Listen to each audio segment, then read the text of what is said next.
Welcome to the Cabral Concept, where board-certified naturopath and integrative health practitioner Dr. Stephen Cabral shares how he was diagnosed at the age of 17 with a life-altering illness and given no hope for recovery. It was only after studying and traveling all over the world did he discover how to combine ancient Ayurvedic healing practices with state-of-the-art naturopathic and functional medicine to fully rebalance the body and re-energize it with life. It's time to discover how to get well, lose weight, and finally feel alive again. And now, here's your host, Dr. Stephen Cabral. Hi, everyone. Welcome back to the show. Great to have you here, as always. Looking forward to getting into today's Total Wellness Tuesday, episode 1887. So if you'd like to watch right along on video, you can head to stephencabral.com/1887. And remember, we are also creating daily PDFs for the podcast now with my top 3 takeaways, plus all resources mentioned in the show. So definitely check that out. Head on over to stephencabral.com/1887 for your free PDF. No opt-in needed. You can simply just download that PDF. All right, let's get right into it. Today's episode is Harvard's 10 Health Commandments to Prevent Cancer.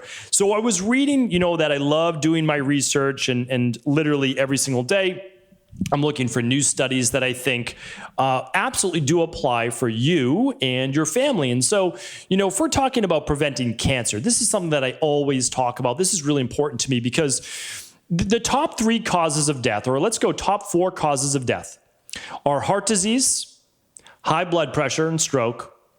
And heart disease would be heart attack as well.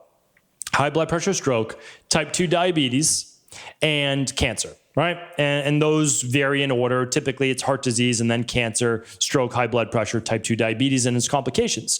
But here's the interesting thing.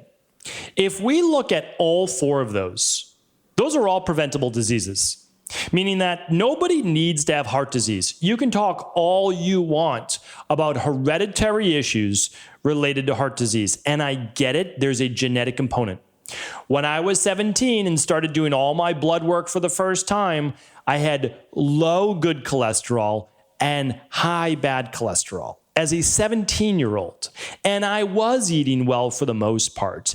And then when I started to really eat well by 19 years old, because I was studying under nutritionists and other doctors and practitioners, I still had low HDL and high cholesterol. Now I learned more, I tested more, and now my cholesterol is normal. But yes, I have the hereditary genetics that if I'm not eating the right diet for me and not exercising and moving my body, well, then I don't have good cholesterol numbers, but it is preventable. High blood pressure. Yes, there's a genetic component, but completely preventable, right? And if you don't have high blood pressure, and you don't have heart disease, your likelihood of having a stroke is very insignificant. What about type 2 diabetes? Lifestyle dependence, right? Is there a genetic component? Absolutely. I was pre-diabetic at 17, 18, 19 years old. Couldn't control my blood sugar. However, my blood sugar was absolutely related to my autonomic nervous system.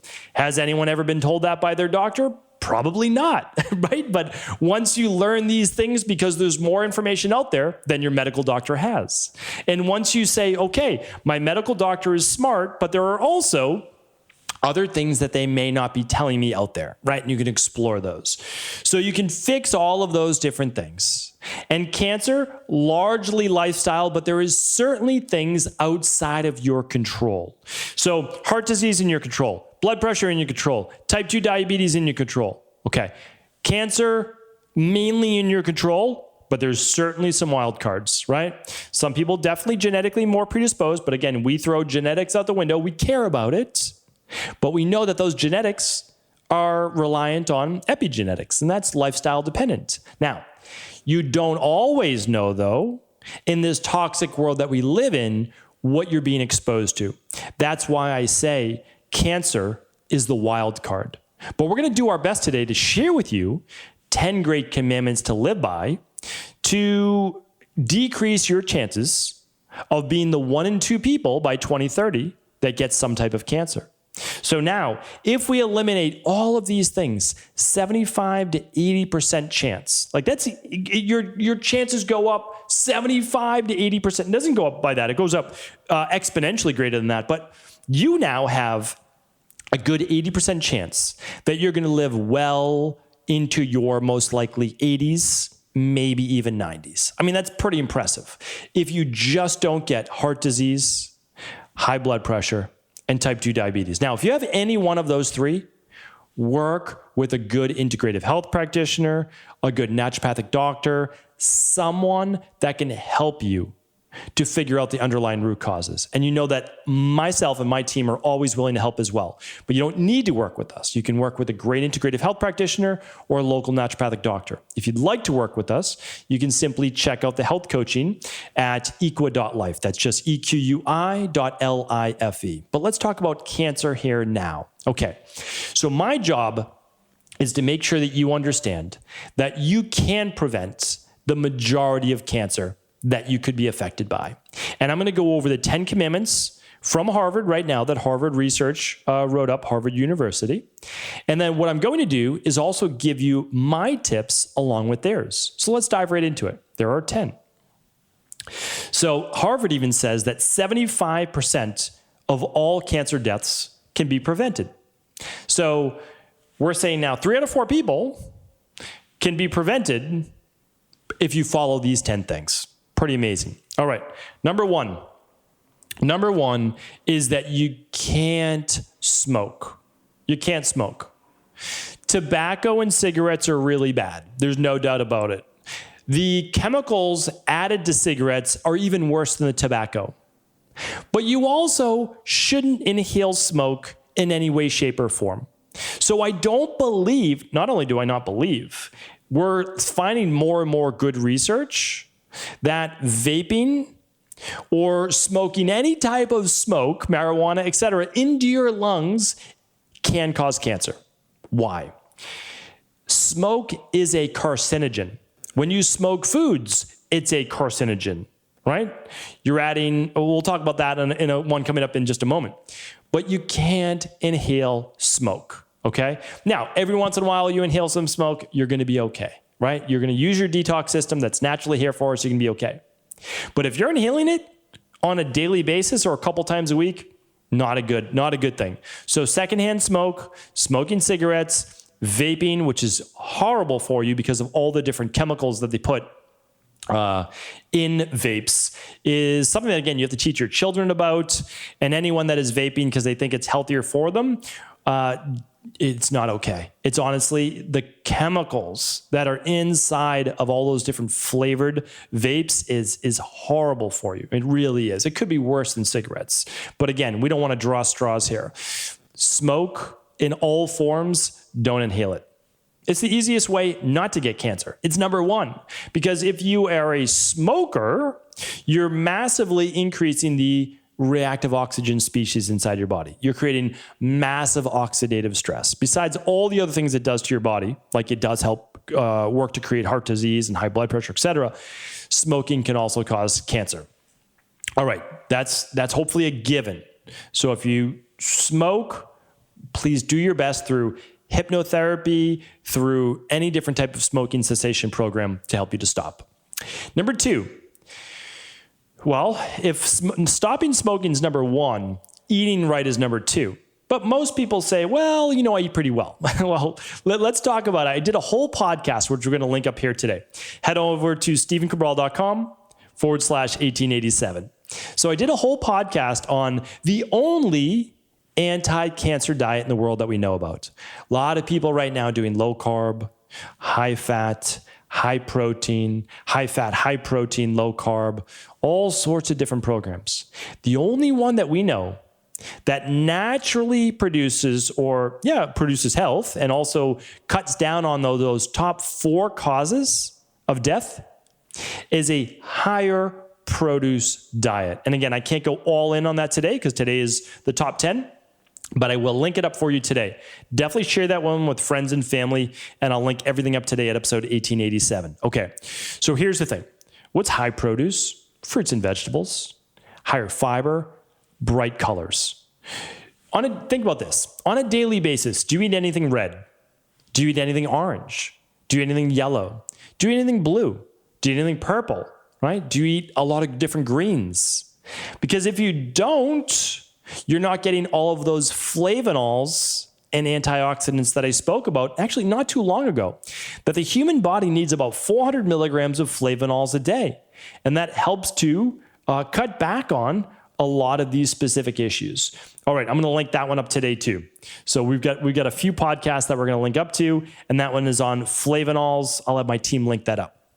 Okay, so here's the other thing. Besides getting in all those brightly colored fruits and vegetables, okay, and you can stick to all vegetables if you want. If you're not a fruit-based person, okay. I think you're making a mistake not eating any fruit. But again, if you're doing all veggies, okay, but get those 7 to 9 servings a day. All right, also, be careful. Well, I'm not going to say be careful. Do not eat smoked processed meats. All right. Smoked processed meats. We've known this for 30 years. The Mayo Clinic came out with this at least 20 years ago. So I know at least 20 years ago, because 20 years ago I was telling clients, go easy on the bologna and the ham and the pepperoni and the salami, all the cured meats, all those smoked meats, those aged meats, those processed meats, the hot dogs, etc. They've all been shown to lead to cancer. Now, will every person that eats smoked meat or processed meat get cancer? The answer is no. You might be one of the two that don't, right? Like you might be, it's a coin flip, right? It's literally a coin flip, will you or will you not? So you just have to be careful. Again, if you eat some prosciutto every once in a while, are you going to get cancer? Most likely not from the prosciutto, right? Because it's every once in a while. And I'll be honest with you, every once in a while I do. But we're talking about a holiday twice a year. That's about it. So again, when I talk about all this, I'm not talking about moderation, because a lot of people might say, well, I eat smoked meat once or twice a week. Well, that may be moderation for them. That's not okay, right? So, and again, all of these choices are yours. I'm just trying to give you the research and the data. So be careful with that. And again, a lot of people right now saying nothing wrong with red meat, nothing wrong with eating a lot of red meat. I would be careful with that, because for a lot of people, we know at least 26% of the population, it's an issue, right? So, and yes, it's better if it's grass-fed. There's no doubt about it. There's a better omega-3 to omega-6 profile. No doubt about it, right? There's less fat in grass-fed based meats. But I'll tell you this, for a lot of people, it can lead to cancer. And that's been proven. So again, I know a lot of people trying to cherry pick certain studies to say, oh, well, look at this doesn't lead to anything. Yeah, for some people and in the short term. But again, I will never play games with your health, okay? So I'm always going to err on the side of caution.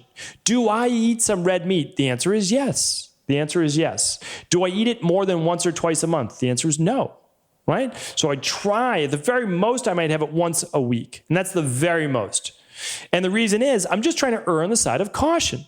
Even if I enjoy it, even if I feel good when I eat it, I'm erring on the side of caution, because there's reasons why I can feel good if I eat it. So again, just think about it. That's all I'm saying, is just think about the foods that you're putting in your body, and the ones that we know are anti-cancer, and the other ones that aren't anti-cancer, well, then those should be then a smaller amount, right? And I'm willing to bet that if you eat some red meat more than once a week, then you should be eating a lot of antioxidants and good veggies with that, and taking your omega-3s. Okay. Number 3 is this: exercise. Well, we know about exercise, but what is exercise? Well, exercise is most days of the week, right? Most days of the week. So if you're exercising, are you getting in 4 to 5 days a week? I won't go too deep into this one right now, but 150 minutes per week is the minimum of what we're looking for. So 30 minutes, 5 days a week. That's the recommended amount, all right? So try to get that in there. Try to schedule that in there. And if you can't do 5 days a week, okay, 4 days times 40 minutes, that'll work as well, right? Only have 3 days? Okay, an hour for 3 days. That'll work as well. All right. So, and try to do it every other day, right? So you're getting those benefits that last those 36 hours or so after your exercise. The next one, I'm so big on this. Again, like I really am. A lot of people talk about body shaming, and they talk about body types. Nobody's a bigger proponent of body types and understanding your body than I am. Nobody pushes back against body shaming more than I do. I don't believe in it. I don't think it's fair. And you have to understand is that some people are born with an ectomorphic body, a Vata body type in Ayurveda. Some people are born with a mesomorph body type. Okay? And that's a Pitta in Ayurveda. Some people are born with a endomorph or kapha-based body type. So we have to understand there are different body types. So we can have 3 people at 5'8", Some people, their perfect body weight might be 130 pounds, some 150, some 180. You have to understand the structure, the frame of the individual, the amount of mass they have in their body that is not body fat. So here's the thing though. You have to take into consideration waist to hip ratio, very, very important, body fat percentage, and you have to be within a healthy BMI for most people. A lot of people say, well, bodybuilders, listen, bodybuilders are the exception, and I would actually say most bodybuilders are not living a long, healthy life. Okay. So again, was I super into bodybuilding when I was younger? Yes. Do I think it's healthy to be bodybuilding in your 40s, 50s, and beyond? The answer is probably not, because of the amount of protein that you need to consume and all the other, probably not. But again, it's a career for a lot of people, or it's also what they love. If you love doing it and it brings you such happiness, then you should do it. But there can be consequences, right? Especially with the amount of meat and protein that you may be eating. So here's the thing though. No matter what, stay lean. You have to be within a good BMI. You really do. I know that in fitness, we don't like to look at just BMI, but it matters. Waist to hip ratio matters. Body fat percentage matters. And if you're more of an endomorph or kapha, well, you're going to be at the higher end of the BMI, but that's still okay. And it's great for your body type. But if you are overweight, your chances of getting all four of the top 4 killers, the top 4 causes of mortality, are up exponentially. And cancer is one of those, all right? So just, again, do your best. Do more than just eat less and exercise more. Look into your metabolism, right? I think I talk about this tomorrow. So tune into tomorrow's show. I'm going to be talking much more about this with uncontrolled weight gain, okay? So definitely check out tomorrow's show. All right, number 5 is this, alcohol. Again, spoken about this on a lot of Friday reviews. Every single Friday show, I bring you 2 research studies. I've given so many now that all the research is in, and it looks like any amount of alcohol is detrimental to the system. However, 2 to 3 drinks per week seems to be the sweet spot for most people, that it does not agitate or cause additional issues. So that might be 1 drink 3 times a week, ideally not back-to-back days. It might be 2 drinks one day and 1 drink another day. Again, not back-to-back days. That's what it seems to be. It is no longer 1 drink a day, okay? Basically, I went over this on my new food guidelines, because the new food guidelines came out. They're going to last 5 years, believe it or not, from 2020 or 2021 or so to 2025. And they got recommendations from 12 leading physicians and health experts on nutrition, all saying that reduce alcohol consumption for health. And they didn't do it. Why? Again, lobbyists, big food, all those different corporations. But I'm here to tell you, it's about 2 to 3 drinks per week. All right. And if you're not healthy right now and you are overweight, you should take a sabbatical, a little bit of time away from that alcohol, because your results will be exponential. You'll get to your goal exponentially faster by eliminating that alcohol. All right. And again, we know alcohol leads to esophageal cancer, liver cancer, and colon cancer, and many more. Number 6, we have to be careful of the radiation and EMF-based exposure. And it's pretty amazing to see Harvard actually talking about this. Do they state electromagnetic frequency in that way? No, I'm going to link up the article here today as well. But they do talk about radon, radiation, and other things in our environment. So they're understanding that there is a lot of toxicity in the environment. They do talk about that. I'm coming up next with that one. Actually, I'll lump these together. Actually, they talk about electromagnetic radiation for the first time. This is amazing, right? Because why? Well, again, I'm in a brand new office. I'll be talking about the new office and my move this coming Friday. But here's the thing. I'm surrounded by 40, 50 other units. Everybody has Wi-Fi. There's cell phone towers. There's everything all around us. We need to be doing our best to combat and cut down on EMFs, because we know that it affects our DNA. It affects our mitochondria. It affects our overall health and inflammation levels. So really, really important. And again, many, many shows I have on EMFs. So the next one that goes along with it is environmental toxins. And again, everybody out there saying, oh, there's no such thing as toxins, or the people who do believe in toxins, they say your liver will take care of it. Trust me, it can't keep up. PCBs, parabens, sulfates, PBAs. There's so many different things, right? We've got all the different plastics in the environment, the xenoestrogens I've talked about before. All of these things enter our body through our nose or mouth, right? Through food with pesticides, nasal cavities through breathing, our eyes or skin through dermal exposure, because remember, they are porous, and our liver just can't keep up. Does it detoxify our body every second of the day? It absolutely does. Does it get everything? It absolutely doesn't. And again, anybody who doesn't believe it, that's okay. You never have to believe. I say test these theories, test them out. They're not even theories. Test these facts if you'd like. And over at Equi.life, you can run a heavy metal test. You can run a environmental toxicity test. And believe me, I've never seen anyone come back at 0. And we run tens of thousands of labs every single year. All right. So what do? Well, we have to do our functional medicine detoxes every quarter, right? That's a must now. We live in an environment with over 100,000 man-made chemicals, 50% of which are carcinogenic, which means have the potential to cause cancer. We know this. We need to be doing a heavy metal detox once a year. So we need to do these things to get these toxins out of our body, and they're all natural, and we can do them, again, very safely, very easily, and they don't have to disrupt our lifestyle. Again, all of that will be found at Equi.life. Number 8. All right.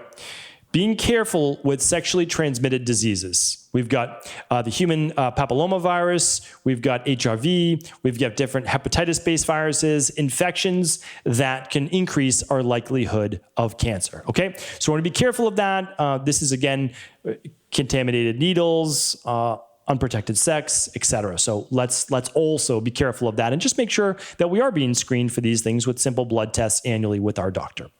Number 9, and I'm going to link this up for as well because I did a whole show on it just about 3 weeks ago. Let's see if I can find it for you real quick right here.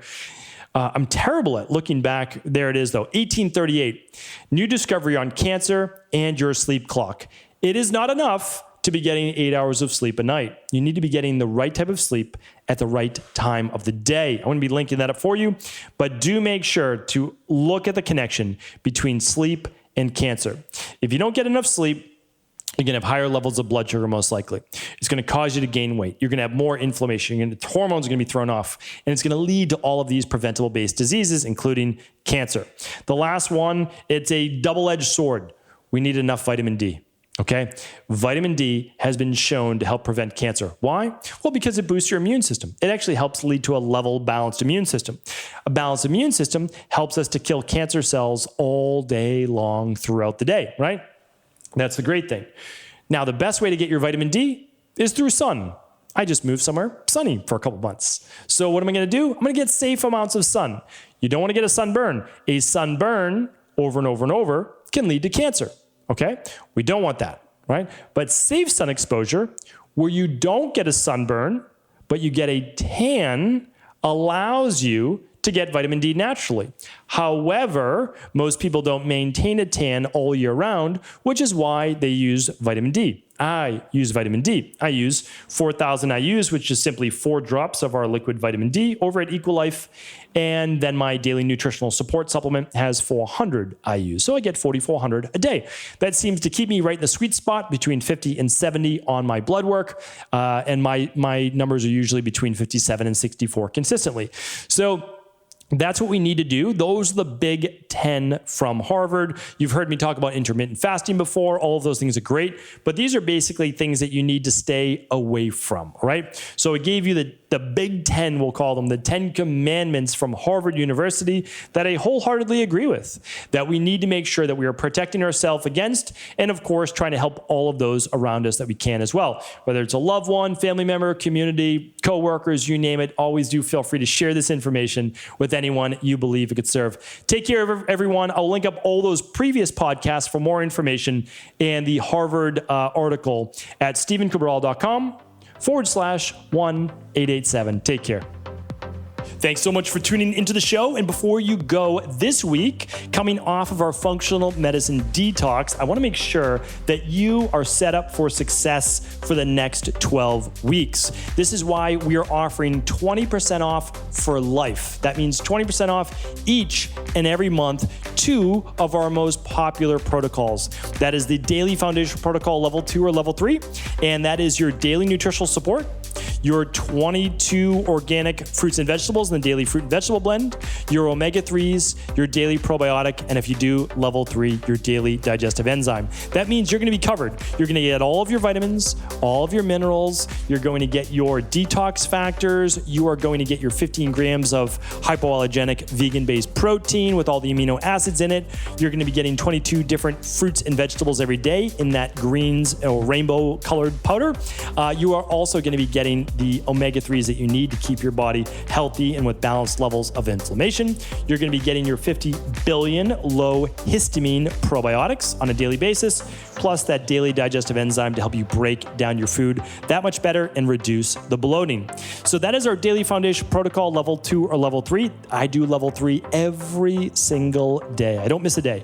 If I'm doing a fun breakfast on the weekend, I still do my Daily Foundation Protocol Level 3. I get those nutrients every single day. It's my fail safe to keep my body healthy and strong and energetic. And for those people looking to up the fat burning potential of their body, you definitely want to check out our Fatlocity system.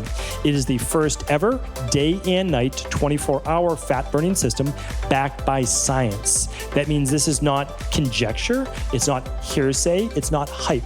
These are 25 scientific studies showing that the formulation we've created actually helps you to burn more body fat even at night. So check that out. That is fatlocity.com, or the best way to do it is just go to eco.life for all of these items and you'll be able to find them. eco.life/fatlocity, and just go to eco.life for the Daily Foundation Protocol as well.